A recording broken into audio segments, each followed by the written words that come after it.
morning. Good morning. Good morning. Good morning. Today is today's Wednesday, right? Man, let me make sure. Yeah, today's Wednesday. All right, today is Wednesday, February the 16th.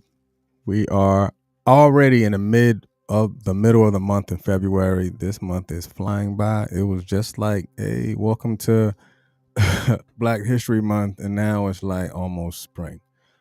But again, I thank you and I appreciate everybody for being here. This is Mr. R2 here at Consistency is Currency. Morning podcast, 7:30 in the morning. So if I can get up, you can get up. But I'm here for you. As always, we like to thank you for being here. Today is your day. Today is our day. And today we are here to ensure what we are responsible for. We are taking responsibility of that particular thing.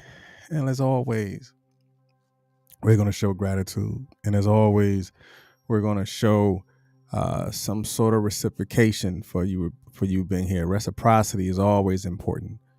Remember that reciprocity is important always.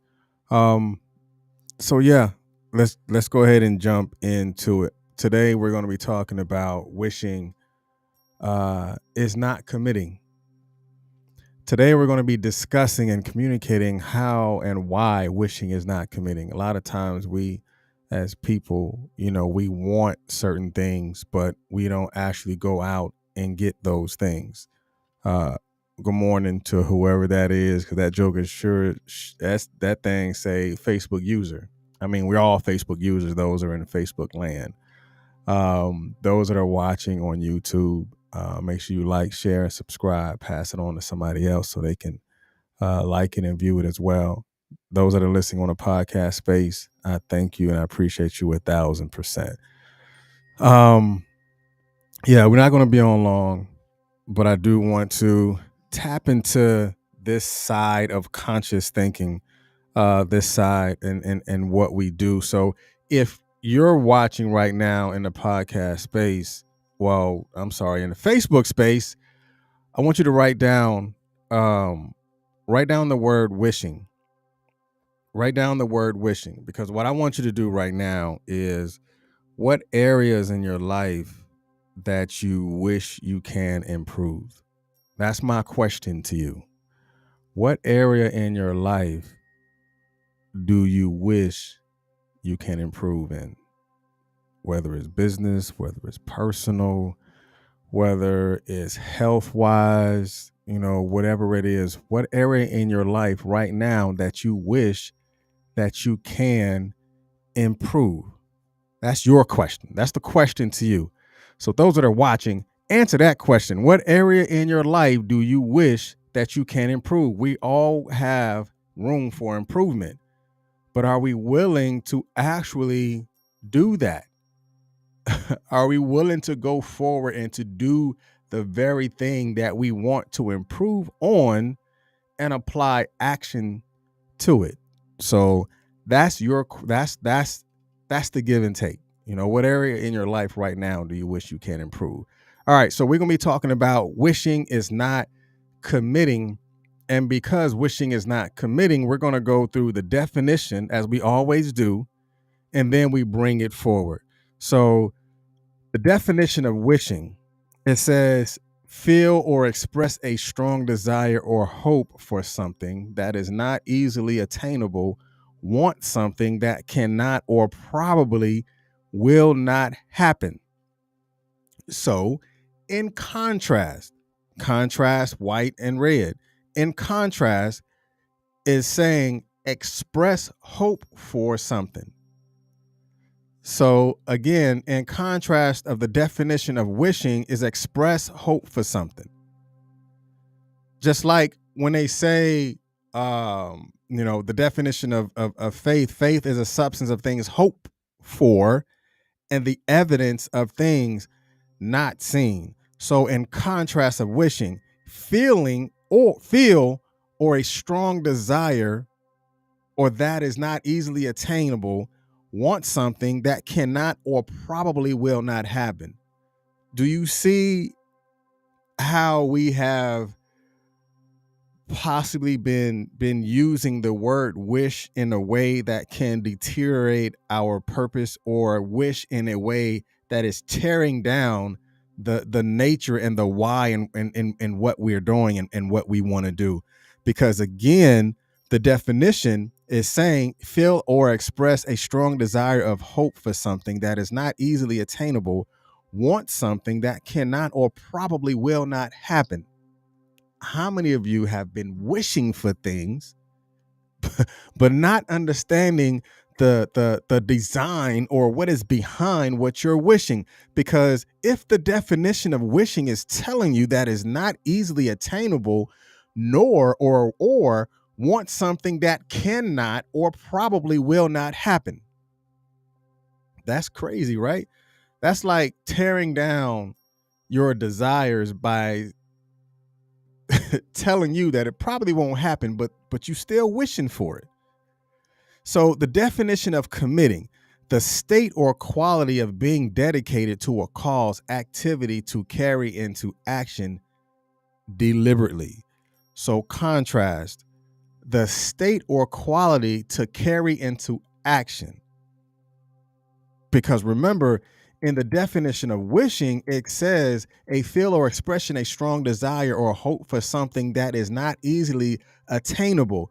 But then you go into committing, the state or quality to carry into action. So those things that is saying that it may not be attainable, or something that is going to be hard for you to do, when you understand that you have the ability to you have the ability to carry out that action, you're going to have to be deliberate. So just like you see in the contrast of committing is the state or quality to carry into action, then the other contrast is of being dedicated to a cause, activity, or deliberately. That's when we get into being real about what we want, being real about the actions that we're taking, being real about what we consider as our hope or what we consider as our wish. And like we communicated about yesterday, is having the right amount of combination. Because if faith is a substance of things hoped for and the evidence of things not seen, but then you flip it and you say faith without works is dead, you have to understand that there lies a responsibility. When you see something that you want, you have to have the ability to actually go after it and get it. It's not keeping it in the philosophical standpoint, but you actually have to put feet to the ground and go ahead and make that thing work. That's why wishing is not committing. I wish I can lose 5 pounds. I wish I can find me a new job. I wish I can have this, or I wish this can happen. But without understanding that there is a responsibility after it comes out of your mouth, then it will always lay and lie in the realm of wish, something that may not be obtainable, because you want to run your mouth and not run your feet. Therefore, you will never actually attain it. You will never assume responsibility of what you're doing if you want to stay in the world of wishing. You got people that would easily pay into a wishing well, but you won't pay attention to the things that you need to commit to. So where does it really work for you? Where is it going to work if you can put pennies in a wishing well, but you won't understand the cost that comes with commitment? That's like hustling backwards, or that's like thinking thinking a shadow is real. That makes zero sense. So therefore, when you begin to apply yourself to something, when you begin to apply yourself to the commitment, and when you begin to become deliberate in your actions, the wish does no longer, it no longer has to be a wish for you. The combination of commitment for me is dedication, drive, as well as determination. So if your commitment has a combination of words of dedication, drive, and determination, that is you telling you, I will be deliberate in the things that I do. I will be deliberate in the path that I take. And I'm not wishing that it comes. I'm not wishing that it happens. I will make it happen. That is you intentionally doing the things that you know it need to be done in order for that to happen, in order for that to come to pass. Stop being well wishers and actually become committed to the cause. It's easy for you to say I wish and not be dedicated to the words that you say. There is no strong dedication in wish. I can only put it that way. I'm not really the type of person that's going to wish something. It's either it's going to be done or it's not going to be done. Either it is going to be said or it's not going to be said. When you are committed to the actions that you have set forth for yourself, then the life that you want will begin to come to pass. But are you committed to that? Are you committed to the action? Are you committed to the change? Or are you only committed to the words that you say because it comes out so easy that it consumes your thought process, because wishing sounds pretty. Wishing sounds so sweet. Wishing sounds with so much sugar on top. Wishing is cherries and wishing is whipped cream, but commitment is the core of what you have to have in order for those things to actually come to pass. Not the fairy tale of your wish, but the commitment to your work. The commitment to the desire, the commitment to being to the eagerness that you have that is going to get done. Some of y'all just want to stay in the world of wishing. I don't get it. That's not how I live. Not to say that's how you should live or that's how you should not live, but you have to look at it from a realistic position. Are the conversations I'm having a wish, or should the conversations I should be having is about change, and the conversation that I should be having is about my level of commitment? There's no level of commitment to your wish, because even in the definition of wish, it is telling you it may or may not happen. Why would you want to be committed to a may or may not? Why would you want to be committed to a maybe? Why would you want to be committed if it's telling you that it might not be attainable? But when you assume that thing, when you grab that thing by the neck and you're telling it, it will happen and I refuse for it not to happen because I'm committed to this thing, I am deliberate to this thing, so therefore it will be, because I have no other option. I take no other option but to make it happen or make it happen. And it will come to pass because I will not quit until I succeed. That takes, again, the desire, that will take the dedication, and that takes a deliberate action that is going to bring about a newness in how you communicate. A newness.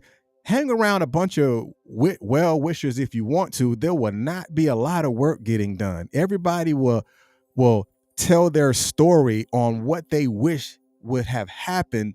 So therefore, the community that you surround yourself of well-wishers will always have a story to tell, but you will never tell the story on how it happened. You will always tell the story on what you wish would have happened. You will always tell your story, when I wish I started that business. You will always tell your story, I wish I should have said something. I wished I would have apologized to mama before she died. You will always be in that world of wish, but when you are committed to change, you will open up your mouth and you will communicate in a way that will deliberately make things happen for you and to make things happen for the situation. I don't know who that was for, but obviously it came out how it was supposed to come out. But let's look at what we're committed to and how we are committed to doing it. You can't constantly be committed to the wish. You can't constantly be committed into something that is considered that you cannot attain. I'm gonna tell you right now, you can attain it. If you want it, you can have it. When you go after it, it can be had, but you have to want to do it. You have to have so much of a strong desire that you can taste that thing. You have to have a strong desire that you can see it. That's before the race starts. Can you see the finish line before the race starts? And when you begin that level of commitment, you're going to have that muscle memory, because when you're committed to something and you complete that task, that becomes and that creates progress. Just like I said yesterday, success leaves trails. So therefore, if you was a success at completing this task and you were progressive and you made it happen, don't you know that you can do it again? Because you understand the muscle memory that it took you to get it done the first time. Then what you do the next time it happens, I remember what I did. I did this, I did this, I did that. And even when you did this, and that, and it don't work, you apply the dedication to it. You apply the determination, and then you change that thing. And then you try another way at doing it. You don't wish I would have done it. You're either going to do it or you're not. I think I'm done. But wishing is not committing. Wishing is not committing. And when you understand that, I think we as individuals, when it comes to our level of success, we can and we will become more successful when we are and can when we are or when we do become committed to the task at hand. Don't be so worried about somebody stealing your stuff when you stole the dream. You got a lot of people that's worried about somebody stealing their stuff, but you're the thief. You're the one who stole your promise. You're the one who self-sabotaged your own destiny because you were so worried about everybody else, but you wasn't worried about the task that you didn't or you was not committed to. Don't you know that's a form of self-sabotage? But you worry about everybody else, but you're not worried about what you were required to do. You're not worried about your responsibility in doing it. It's like walking in the alley and afraid that somebody's going to jump out and steal something from you. But you were the only one in the alley. You was the only one in the alley. So you stole your promise because you wished it so much well, but you was not dedicated, nor did you allow your dedication to take over and to be good and to be better and to be great. Success leaves trails. And when you learn how to be committed, duplicate that process. Develop that muscle memory. Acknowledge the things that you understood when you did it. And when it did not work out in your favor, try it again or try something different. Be deliberate in the actions that you take, and the outcome will be different. And when you do that, just be consistent. Peace.